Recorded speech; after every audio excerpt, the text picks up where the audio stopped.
Hey, it's Rod Yates. Welcome to Mastering Events, an Audience Republic podcast. Each episode, I'll be talking to some of the world's most accomplished event professionals to discover how they got where they are today, the lessons they've learned throughout that journey, and their insights around event marketing and maximizing ticket sales. My guest today is Sean Callanan, founder of sports digital marketing agency Sports Geek and host of the Sports Geek podcast.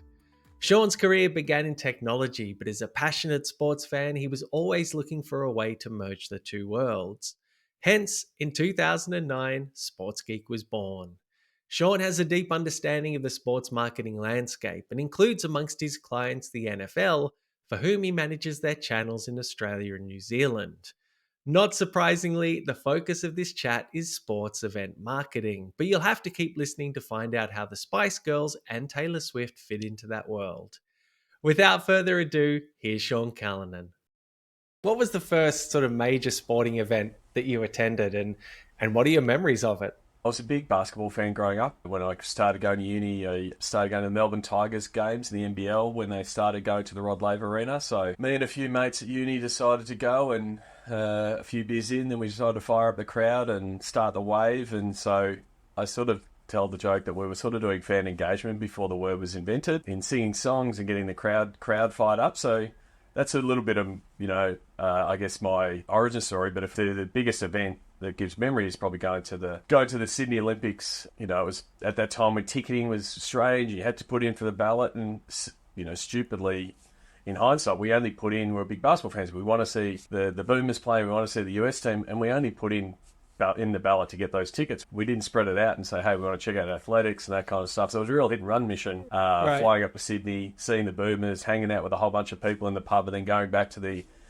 US game. It was an amazing experience, but yeah, we didn't really take on the full experience that I probably would do now. But yeah, terrific memories of Sydney, both watching at home, but then to be able to have that day of saying we're at the Olympics at Sydney, it was amazing event. From that point, so that's 2000 Sydney Olympics. It's 8 years before you launched Sports Geek.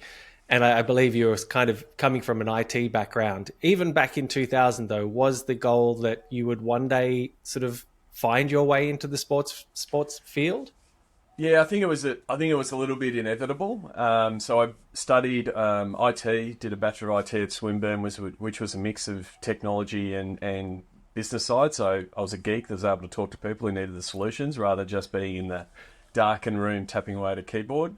But I was always, I guess, a frustrated sports fan. I would look at a website and go, oh, I wish they could do it this way. Or I'd get an email from a sports team that I'd love, and I go, oh, this isn't for me. And so I was always looking at it from a tech but a fan point of view. I finished up at an IT role and said, look, I really want to give this a go. I initially started Sports Geek thinking I would take my skill set of working in the back of house in IT systems, in improving them and improving the processes, whether they be CRMs and operationally, because I'd done it across multiple industries. I went, oh, well, there's databases, there's fans, I see things in ones and zeros and those kind of things. So I thought, I'll be able to help clean up the IT back of house on the sports side. But then when I started, there wasn't a lot of IT infrastructure in sport. A lot of it was either a shared service or supplied by one supplier. So there wasn't a lot of roles in that space. But then also social media just started to become like a thing. And so, this is back when Facebook was called the Facebook. And that early part of people were, setting up a Facebook page, not quite knowing what it was. And so I started banging the drum to say sports teams, leagues need a sports geek, someone that understands some of the technology, understands what the technology is trying to do in connecting with fans, and understand what those channels would be. And so that's pretty much how Sports Geek started, to say, hey, you really need to take advantage of, at that point, it was Facebook, Twitter, and Instagram. Take advantage of these platforms, because they'll be a good way to reach your fans where they were. That's sort of how Sports Geek started. Clearly, social media and digital marketing in general has evolved in many, many ways, probably almost unrecognizable from 2008. But were there any kind of core, just basic principles back then about how you could use social media marketing or digital marketing for things such as brand building or fan engagement or ticket sales, were there any just fundamental principles that were true back then that remain true today? Yeah, I think so. I mean, if we take Facebook as an example, and to a lesser extent Instagram, a lot of sports departments. It was really interesting to see how the digital departments in sports grew. Some of them grew out of the comms department. In some instances, they grew out of the IT department, like the social media department out of Real Madrid started with the IT guys, which is blows my mind these days. And so they were just seeing it as a place to drop their press releases or their articles and saying, here's another article, read the article, and thinking of it as a distribution platform, which, yes, it is. But one of the key things that we did in sort of that proving ground of what is social and what can it be was this idea of you need to think like your fan and what do your fans want and just give the fans what they want. And so some of the early strategies, which still apply today, were in Facebook, it was like, well, your fans want to like these things. They want to share. They want to show their fandom. And so we now call that your digital face paint. So in the 80s, you might have put actual face paint on to say, hey, I'm a fan of this team. Whereas social gives fans the ability to say, this is who I'm a fan of because I am liking this post. I'm using this hashtag. I'm sharing this. And so some of the things that we did, like on Facebook, were, instead of putting up an article, how about you put up a photo of the most popular player and say, do you like so-and-so's chances of kicking a goal? As a fan, psychologically, you cannot not click like, you cannot not comment. Right. And so it was really diving into that piece. And that sort of, obviously, Facebook and the social media networks have figured out that game, that it's an engagement game, but understanding the mentality of your fans and giving them that digital face paint was really critical to go from, here's a link, we hope you click on it, we hope you look at it, to, hey, what do they do in the stands? They scream their lungs out. How do we give them that stuff to do it online? And so that was a big shift and a bit of an aha moment for me, but also for the clubs to go, this is why we want to do it. And then I think the advantage I had was understanding the tech when, the levers are getting pulled and things were getting changed. And whether it be Zuckerberg or Jack Dorsey were saying, hey, we want our platform to do this, we're able to change tack to say, they want more video. Oh, cool, let's push in more video. And video is now the way. So sort of trying to navigate those, changes, but keeping that fan focus at the heart of what we're trying to do.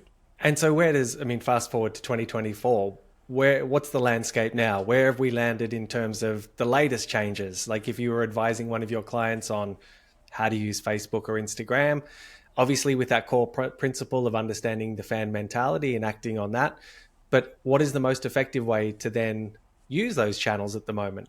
I think the core bit is still the same, except now, those early days we were trying to reach, you were in that growth phase of let's just reach everybody. And so it was a real mainstream message, which again, hey, did you like that win? And everyone would click like. That's really easy. Those days of reaching everybody are gone.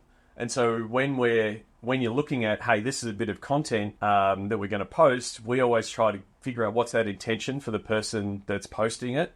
Our process is called digital to dollars, to say, hey, you've got digital, we want to make dollars, that's the end game. And part of that is knowing the audience, knowing the content you're doing, and then knowing the distribution, so what platform it is. Because I feel like there was a time when content creators and people building it were just building it and going, hey, look at this is nice and shiny, look at us, and patting themselves in the back, and not thinking, who am I doing this for?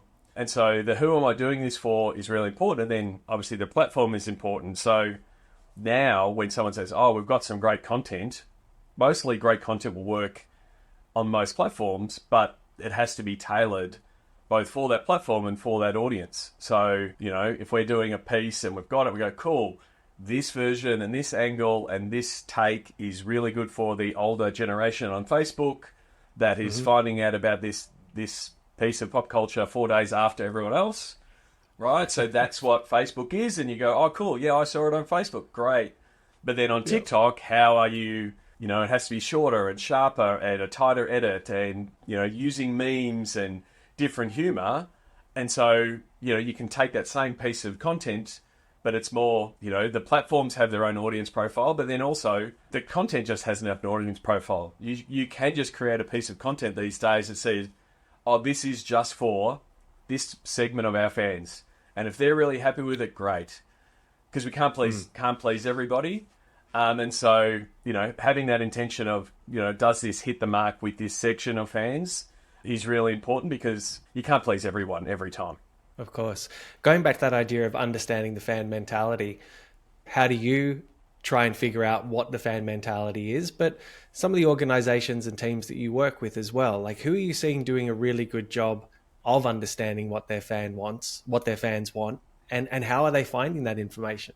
So the first thing is you've got to be in the platforms, and you've got to consume like a fan. So it's really hard to have a pulse of the fan if you're not in that platform. It doesn't mean you have to be. Like, I have some idea around what's happening on TikTok and what the trends are and those kind of things, but I'm nowhere near as embedded and using it at a daily basis as my 23-year-old producer. So when I can come up with an idea or say, oh, here's something I've seen, I've got to realise that's the algorithm showing it to me, and it might be something he's never seen. And so being able to lean on people who know those platforms better.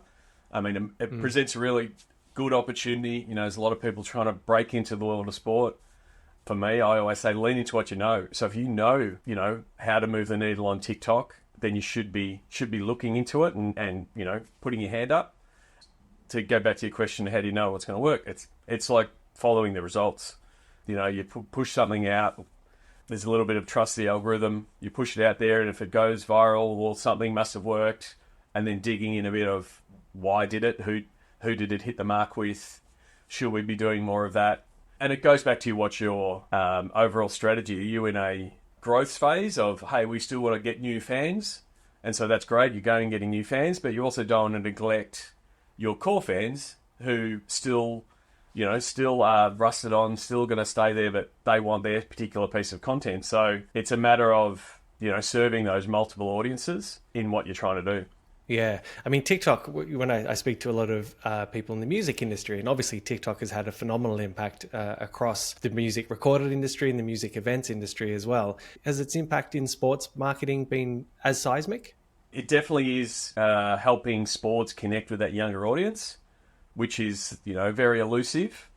And a constant topic of conference panels. How do we connect with this younger audience? The next thing is, how does it go past, TikTok views? In the same way as, 10 years ago, how does it go? But, the CEO goes, well, we've got all these Facebook likes. What does it mean to our bottom line? So I think We're getting to that point of how does sport non-awkwardly do sponsored content and content with their sponsors on TikTok in an authentic manner, because you've got to say the word authentic when you're doing these things, and not have the audience turn on you, go, oh, that's an ad for a washing detergent. Why is my football team doing that? Which is happening. So is that going to work, or is there a way to build that fandom that drives that younger fan to come to a game or become a subscriber or become a member in some way? So I think that's still a work in progress. But the good thing is we've sort of had, 2 or 3 of these cycles with other networks where we've gone, cool, we'll engage you on these social, but eventually we want you to come into our house. And that might mean, what's your text? What's your email? We want to have another conversation with you, but we also want to bring some of these experiences to you, at our games or at our events. That's the piece to sort of, bring them in to say, so it's not so broadcasty, but sort of bringing them into the tent and becoming part of the tribe. Sure. When you think about, you've seen myriad social media activations over the years and have been part of them as well. And, signing up to the Sports Geek newsletter, I received a PDF, which was full of fantastic case studies about how various organizations, some of their marketing ploys that had really moved the needle. And I was just wondering, is there one or two that you've been involved with or that you've seen teams do that really has moved the needle for the things you were talking about earlier, that fan engagement or season ticket passes? Has there been one which just really stands out to you as a great case study for how to use social media? I think there'll be university textbooks written about this effect. We're lucky enough to work with the NFL, managing their channels in Australia and New Zealand. and I can answer it to her. It's Taylor Swift. For those who don't know, I must be living under a rock, she's dating Travis Kelce, who plays for the Kansas City Chiefs. And so her turning up to a game is bringing a whole, again, trying to solve that. How do we get young people following a sport? And then also, how do we get young women following a sport? She's ticked both boxes. There's now, like, my nieces now know the names of who are, 9, 10 and live in rural Victoria. They know the teams. They know NFL teams. They would not have known them 15, 18 months ago.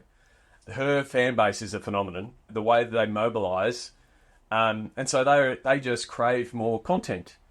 And so the NFL one recognised this, that she was shown on the screen, and boom, all the numbers went up from a TV point of view, from a social point of view. Like, I use the example, like, we're lucky enough to have access to some of the content the NFL has, so we can use it on our channels that no one else has, because they've got content capture people in stadium. And so we had one where one of the first games she went to, she's walking through a security gate with Ryan Reynolds, Blake Lively, and Hugh Jackman. And so we're always looking for an Aussie angle, looking for something that says, hey, Australia. And so I've done a short reel that says, Wolverine enters the building, ... and Taylor Swift. And that had a million views. And it was literally Taylor Swift walking through a security gate at a football match. It was quite fascinating to go, wow, that went terrific. It's great for our, KPIs, which we've now called Kelce Performance Indicators, because anytime we put the Kelce brothers and Taylor Swift in, the numbers went up. Right. And then it was managing that balance of, hey, there's these new fans coming in that want to see Taylor, and, it's part of their experience. And I used one of Taylor's lines. And then there was the Brads, Dads, and Chads that were getting annoyed that we were showing Taylor on an NFL channel. And they were getting annoyed. They didn't want to see that. We're like, well, guys, there's new fans here. We're going to keep bringing in these new fans. And you keep commenting because our engagement loves that comments anyway. So there was this perfect storm of the, the right content, bringing in new fans. And so that led to us, I guess, doubling down, figuring out how we could do new and different content. So every time she would turn up to a game, she would, there would be an entrance photo for her, and the fans would get around it. We were lucky enough to be at the Super Bowl. Taylor Swift was on the big screen chugging a beer, and it was, Taylor Swift ready for Australian tour, straight to our TikTok. And the Aussie fans are like, yeah, you go Taylor, can't wait for her to come, because we're in that pre-hype period before her recent tour here in Australia. And then there was opening night, and the only question I had to get to Travis Kelce was, are you coming to Australia to see a concert?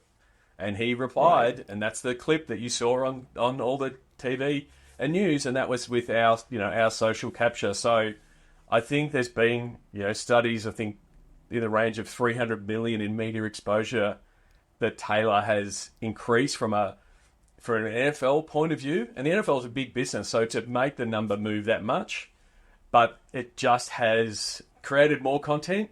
So I went to the MCG, to the Taylor Swift concert, and did Vox Pops out the front wearing a Travis Kelce jersey, asking Travia questions. And so I was asking a mix of Taylor and Travis questions too. And I literally just went to fans that were heading into the MCG that were already wearing Chiefs gear, and they loved the questions. They wanted to be involved. It was like they were flocking towards, and so we ended up doing a video that was where I was quizzing Taylor Swift fans: is this a NFL player or is this a Taylor Swift backup dancer? And so I was just throwing the names and they were having a guess. And so again, we put that post out. The NFL Instagram account collab with us, said, oh, yep, again, they are leaning into everything Taylor Swift. It led to, again, more people commenting and saying how much they love Taylor, a few people complaining, but actually mostly positive. And yeah, we've since built that Travia quiz into an actual quiz where we say, hey, test your knowledge. And people are, testing their knowledge.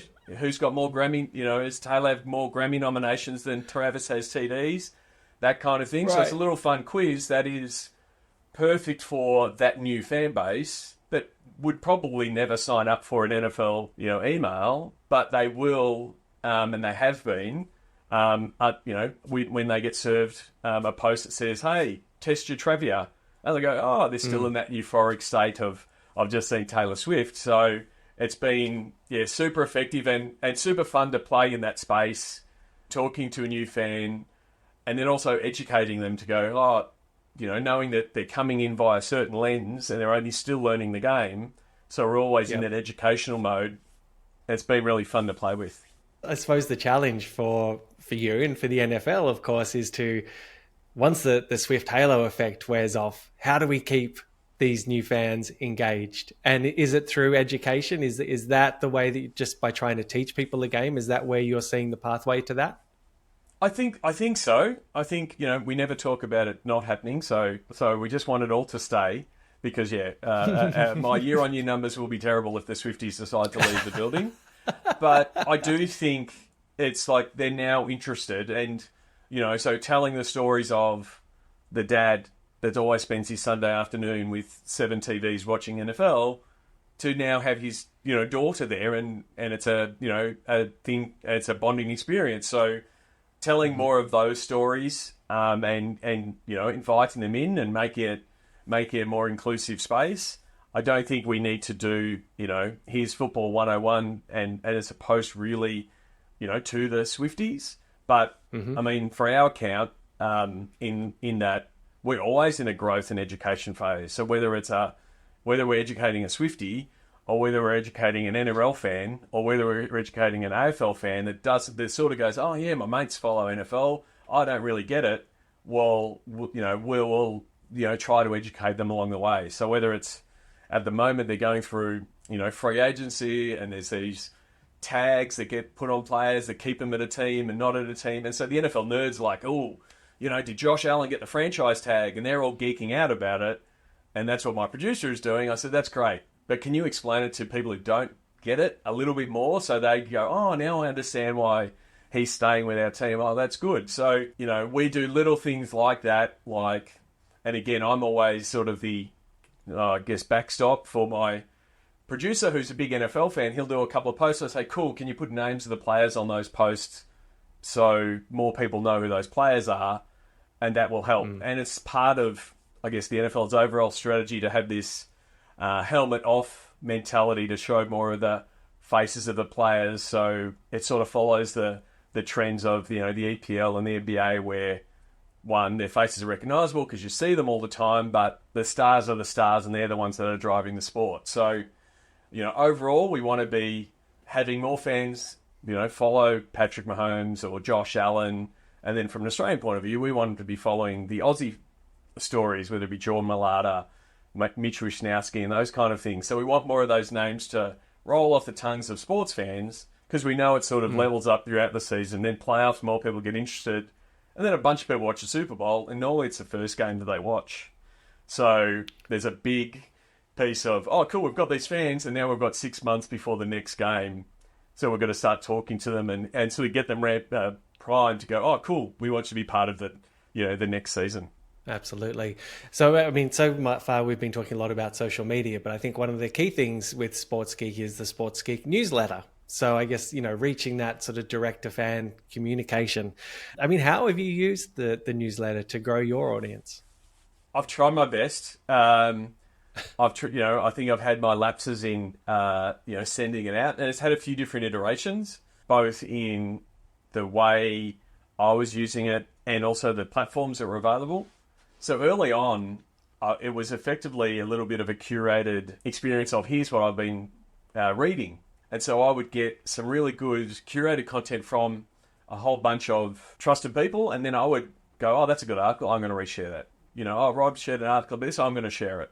And so I was active in sharing a lot more content on Twitter and on my LinkedIn. And then on a weekly basis, we would sort of quickly check the stats and go, what did people click on? Oh, they clicked on this. And so the newsletter sort of built itself pretty easily of, here's the 5 articles you should have read if you didn't.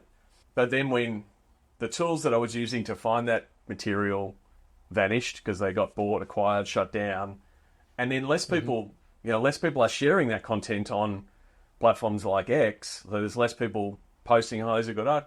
Like, I've actually seen, my consumption reduce. So that's sort of been a change to, what does the newsletter be. And so the newsletter now is a little bit more first person, what's happening in the world of Sports Geek, what am I up to, plus, hey, I'm plugging, here's the latest podcasts, here's who I've been talking to. You want to learn about, F1 in the US, you want to learn about basketball and media, those kind of things. Yeah, it has been, an evolution. And then I guess what I need to do sometimes, I'll run into someone who says, oh, I really enjoy your newsletter. And I have to remember, oh, that's right, I'm sending it out. People are reading it and clicking it. Or in some cases also, it makes it a bit hard. Like for now, the version we've got now is I don't really get a lot of stats other than open rates because I'll just read it. And if they're going to listen to the podcast, hopefully they've got it in their podcast feed. So they go, oh, that's a reminder. So I don't have as much data from the newsletters I had previously where it'd be like, oh, here's the 6 articles. Oh, everyone clicked on that article about F1's new contract, or they really clicked on that article about a new stadium tech. And I go, oh, that's a topic I should dive into a bit more. So I'm flying a little bit blind, but again, people are opening it and it sort of keeps people, knowing that the podcast is around. So that's the main thing. So what's your advice then when you work with clients and they are doing a newsletter or they want to do a newsletter? And obviously you've been through several iterations, you've done lots of testing to see what works and working around the changes in social media. What's your advice to some of your clients about how they can best use their newsletter? I think looking at a sports space, I think they've gone from, using the term email blasts, which we try to stop, which is, hey, let's send an email to everybody. I still think those happen. But what we're trying to say is, one, who needs to read this? You've got to give them a reason to open it. And then the second thing is, edit the newsletter. So many people try to put, oh, we've got to mention this. Oh, and don't forget, we've got this promotion coming up. And, oh, there's an event. And you end up with a newsletter that becomes so long that, brevity is your friend. And so is there a way to, again, go back to what's your goal? Are you just getting someone to read it so they know about it? Or are you trying to inform them about a ticketing process that's coming up? Or, are you trying to sell tickets? I think that single message email makes more sense. But then also get your segmenting right. Don't send me a letter that says buy a ticket and hey guys, I'm a member, I've got a ticket. Hang on, doesn't your database know that? So unfortunately, the frustrations I had when I started Sports Geek haven't been solved because those emails still go out. And I do feel for some of the people that sort of work in that space when you see that email go out and then you see the email that follows up saying, sorry, you weren't meant to get that email. And it's like, right. Have your QA, your quality assurance in place to go, who is this going out to? Do they need this email? We have worked with some teams that did a really good job of, we're sending out too many emails. We're sending emails out to everybody. We shouldn't do that. And it was a real shock to the system to first the overworked email department that was sending them, but then the fact it was being used as a bit of a crutch where it would be the sponsorship person go, our sponsors a bit, want some more traction. They want to sell more, insert, insanely, big product that someone's not going to buy. Send an email to everybody. Yeah. So it was a bit of a retraining internally to say, oh, actually, if you want, if your sponsor wants to reach our database, we actually want to make sure that offer goes to the people who can afford it. You don't want to be, sending that message to someone who can't afford it because it just, starts to ruin the relationship. So it takes a real strong leader. It has to come from the top, whether it's the CEO or someone who is driving your marketing and data and fan efforts to say, we're not going to do this anymore because there will be, the ticketing folk will say, oh, we need more tickets. Send an email to everybody and sort of see that as a silver bullet, and it's just not. So yeah, trying to understand who it should go to, and then it becomes how do you work with, the digital department or the marketing department to get that picture so you have that data. So it's great to get someone's name and email and phone number, but if that's all you've got, it makes it really hard to do that segmenting. So, getting that other information, like where are they? Can we connect our ticketing system, which is, another technological nightmare in the world of sports to go, oh, that person's a member. Are they turning to the game? Will our ticketing partner feed in? So that mess of IT and infrastructure behind the scenes is still the case, but the better, I always joke with talking to data analytics, like they're all on a CRM journey, like they're never at the finish point. But as you can, they all want to get this 360-degree view of the fan, but it's like that you can't get that in one go. It's something you build up over time. Absolutely. And who are you seeing use their data well? I probably go back to, some of the people I know that work sort of in the data analytics space, and talking to Aaron LaValle, who was working at the Kings and the Galaxy at the time. Like, he was talking about the messaging of someone just signs up, and this is a common problem. Someone signs up for an email and they go, "Oh, thanks for signing up, Rob. Would you like to buy a season ticket?" And it's like, "Well, hang on, I just met you." And then, so it's like that dating metaphor. And so it should be, you shouldn't be on that, let's start selling to that person straight away. And so they did have an email path that went, you signed up. And so then they sent you a single game offer or whatever. And then they found out that you went to 2 games. And so then they sent you a 3-game offer or a rest of season offer that kept, sort of leveling up based on your activity and the revenue coming in. And again, once that flow was set up, then it's sort of a bit set and forget. You just got to monitor it and check from a stats point of view. So I think that's sort of when people are looking at, how can they better monetize their data and those kind of things. Some of those flows are worth the effort to, like, that onboarding of fans, because there's this real appetite for how do we get more new to file, which means how do we get new data. But if you don't treat that new data with respect and, onboard them in the right way, then, that messaging and that can be turned off pretty quickly. Because there's no point sending someone a ticketing offer when you realize they're, 150 miles away from the stadium and they really just like the shirt. So it's something that I think all sports, the whole entertainment industry is still working on, because again, a lot of the business is driven by ticketing. It's like, well, we want those cheeks in the seats. How do we do it? Oh, can we chase down these people? So it's going to be interesting to see how that continues to develop as the industry matures. But then what I'm really excited about is, how AI might start giving that guidance, or start building out those flows, or, doing some of those recommendations like, oh, Rod hasn't opened up this email 6 times. We suggest you put him into this re-engagement flow, and that's the way to go back. And to a point, it might start writing that email and those kind of things. So I think that's the bit that's potentially interesting over the next couple of years. Are you seeing that in action at the moment? Is anyone sort of starting to, or are you starting to dabble in that AI world in that manner?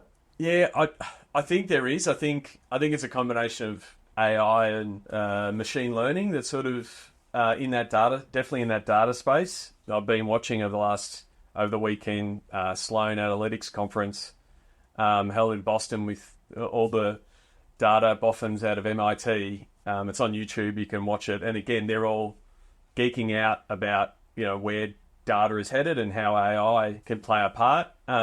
For us, like, we're using AI to improve efficiencies in the content workflow. So things that were taking us far longer, we've been able to use AI to speed things up. So it might be, some of the stuff that is part of the everyday tasks of media teams in sports. It might be, here's a 15-minute video from the press conference. And so in the past, that would be handed to someone in content team and say, oh, can you scan that, find us the best clips, cut it up, and let's create a reel from the best clips from it. Whereas now, there's tools that almost do that. I mean, CapCut's effectively adding that to their product now. But, we can transcribe it pretty much with AI pretty quickly. We can then use AI to say what were the best quotes, and tell me the edit points. So someone who's overseeing can go, oh, there's the transcript, which you can scan a little bit easier. You can look for keywords, that kind of thing. And if you wanted to, you could give it to your video editor and say, oh, at the 2-minute mark, this is what the coach says. That's the money grab. That's where we want the video to be done. But also, we're getting tools that will go take that 15 minutes. Say, here's the 6 clips. Put some captions on it, or TikTokify it, if that's a word, to put it out. So I think it's going to be interesting to see how much of that tech, gets in more of the hands of marketers. How important? I mean, I think I may have actually seen. I think it may have been a podcast that you did, but one of your guests was talking about, obviously, sports marketing, and they were talking about how important it is to remember and to play on the emotional aspect of being a sports fan and using that to drive a memorable experience for the fan. Do you think that emotion is a key thing to play on in sports marketing? Yeah, absolutely. I mean, that's one of the secret sources. That's why, working in sports is fun. If you're doing marketing for a bank, no one's cheering on the bank.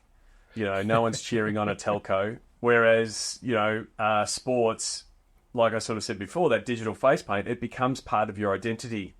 Oh, who are you? Oh, I'm a Collingwood fan. My dad was a Collingwood fan. My son's a Collingwood fan. We're Collingwood through and through. And so I then show that online. I go to the games. And it becomes, and I think Australia does it really well in, especially in the AFL world, of, become a member of the club. And so I am a member of Collingwood. And it's at the point where if I meet another Collingwood fan and I say, oh, cool, you're working for Collingwood, that's great. And then my next question is, are you a member? And so I'm effectively, I call it guilt marketing. Like it's at that point where, oh, if you're a true fan of the club, you should be a member of the club because members support the club and that's why the club's successful. And so ingrained it is, both from my father, but also from the club, that, Collingwood fans will go, and this is not a Collingwood thing, this is an AFL thing to a certain degree. Why aren't you a member? You should be a member. And so they've effectively handed over a big chunk of their, marketing message and push, into that word of mouth marketing. But that is because it's part of their identity. And, I know, cost of living and all of those things are pressures. But like, I don't look at I get the membership, I don't look at the price because it's like, I can't not be a member because it's part of my, my identity.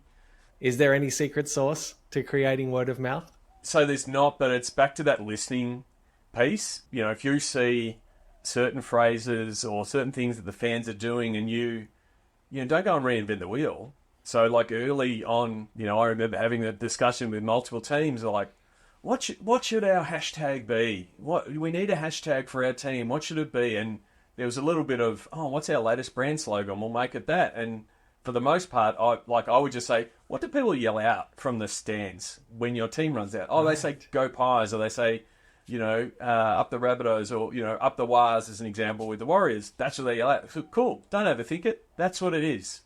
Because if you're doing that, then the fans will adopt it. And so one of the ones that worked really well was the Golden State Warriors, around 14, 15, as they were starting to really become the juggernaut in the NBA.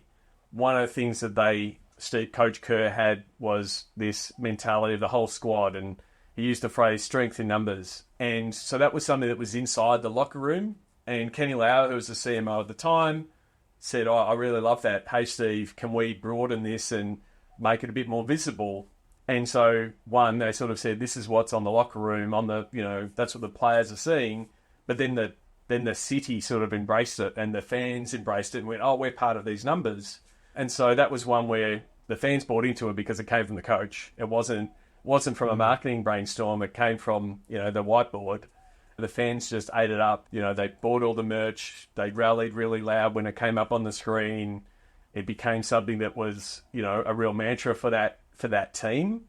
And so, it's a bit of one, looking for that opportunity and then executing it right. But when the fans run with it, there's no need to do anything. Just let it keep going and, give them more of that digital face paint. Here's more of it. Here's how to do it. Oh, by the way, when you're at the stadium, there's going to be a big sign. Take your photo in front of that sign. Here's another spot where you can do it. So, it's letting those fans run with it once you realise, oh, we've got something here. New Zealand Warriors and the Up the Wars was the same. The fans were running with it and it became this online phenomenon, and the Warriors went, this is the New Zealand ones. They just went, hey, yeah, we're going to run with it as well. And so when it happens, no one sits there in a workshop going, oh, this is going to go viral, guys. But when it does, you just want to run with it as much as you can. I love that idea of just not overthinking it. That makes a lot of sense. We've spoken a little bit about ticket buying. Obviously the whole aim of this is to encourage people to become season pass holders or to even buy single ticket games. But what are you seeing in terms of trends in fan behavior at the moment when it comes to buying tickets? I think definitely there was a shift post-COVID. I think COVID allowed, A lot of people were in their routine of these are the things I do in these parts of the year for my entertainment dollar, effectively. And obviously COVID completely shook things up and people found other entertainment options. I think the piece around connection and being part of a bigger group is one of the reasons it drove a lot of people back. But also I think people are being a bit more discerning with their dollar, so they're looking for that, event experience. They might not be going every single week, but they're going, when I'm going to go, this is sort of what I want. And we're seeing more of that, probably more in the US, where they're changing, providing more options in the stadium. It's not just, hey, I'm going to come to a game and sit down and watch the game that's in front of me. There's more, I'm going to go to a game, but I'm going to be at a bar. There's going to be a game behind me, which we're seeing stadium redevelopments happen. If, the Dallas Cowboys, a few more basketball stadiums have that, where there's just a big open concourse type of area and stand-up bars and stools and that kind of stuff. And you might be watching the game from that perspective, or you might be hanging out with your mates and there's a game behind you. So I think, people looking for a variety of experiences, I think is important. I think that's the I guess the main change. Either the hey, I've missed this being part of a tribe and I really want to be part of it, but then also the fact that the traditional stadium of his 80,000 seats, and they're all relatively similar and they're all pointing at the field. I think stadiums will evolve a little bit, or are continuing to evolve to have different experiences. Yeah. Does that also put more on the actual teams to look at personalizing the game day experience? So, learning more about who each fan is, and so that when they actually walk in the stadium, maybe they receive a text message, hey, this is, 20% off merch at the moment, or hey, there's this experience happening. Is that starting to creep in a little bit more, do you think, just making the whole experience more personalized? Yeah, I think so. But again, that comes down to having the data to be able to do that. But I also think more sports and events are competing against each other's experiences. So, whether it's an AFL game, an NFL game, going to an Australian Open or a Grand Prix, like consumers are taking in all of those experiences and going, oh, well, I had a great experience at the tennis. Why can't I have that at the footy? Or, oh, this is what it was like when I went to an NBA game. Why can't I have that at an NBL game? So the pressure is on across, all different sectors to go, oh, I want to have, this amazing experience. Does personalization do that? Does, fireworks do that? Does the technology around the stadium, do that? Like, that's the challenge for everyone in the sports entertainment space to go, oh, wow, look at what Taylor Swift did at the MCG. That's a really high bar. What does my next event look like? And, whether it's, hey, we've got a light-up band that syncs with the music. Well, how does that happen at a sports event? All of those kind of things are both the challenge, but it also makes that event experience exciting when you see, music doing cool things. It's like, cool, how does that get twisted, adapted for, the sport? Because, again, that levels up the experience and potentially, hopefully, brings people back.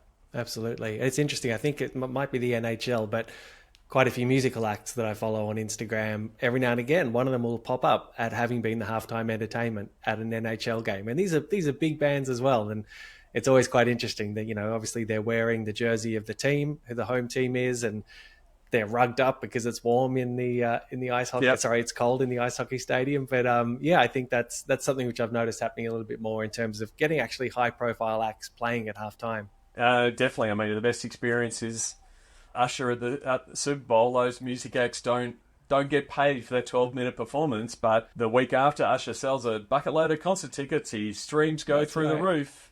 So there's definite benefit for them doing it. And so it's like, what does that crossover of audiences? How do they overlap? So that overlap of audiences is super important, and I think other sports are sort of seeing that as how can we merge our sports with other entertainment options. Absolutely. Sean, last couple of things. I just wanted to talk to you briefly about sponsorships and teams or leagues who are obviously trying to land sponsorships. Sponsorships can be such an important part of revenue. And I understand that you have what's called the Spice Girls principle or what you refer to as the Spice Yep. Girls principle. Can you explain a little bit about that, please?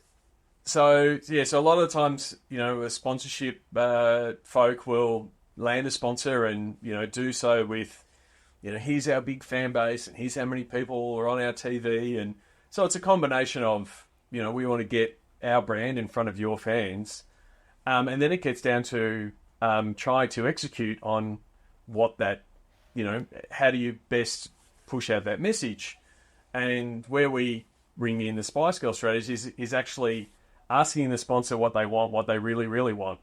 And so understanding, do they just want media exposure? Do they just want their logo on a lot of things and in front of a lot of eyeballs? Or do they want, bums on seats on planes flying around the world? Do they want more people to buy their car? Do they want... And again, as outlandish as it might be, I've seen a sponsor say, yeah, we want to sell more frames for houses. I'm like, okay, that's a really specific, scenario, but like, what can we do to get there? But if you as a, sponsorship execution team and a digital team don't know what they actually want, and you just go, oh, cool, we're going to put their logo on the injury report, or we're going to put their logo on the screen at 3/4 time, and that will tick the box. It's like, well, hang on, is that actually, getting people on a plane, or is, that? And so once you have an understanding of what they do want, you can get really creative as a team to go, oh, here's what we can do for you.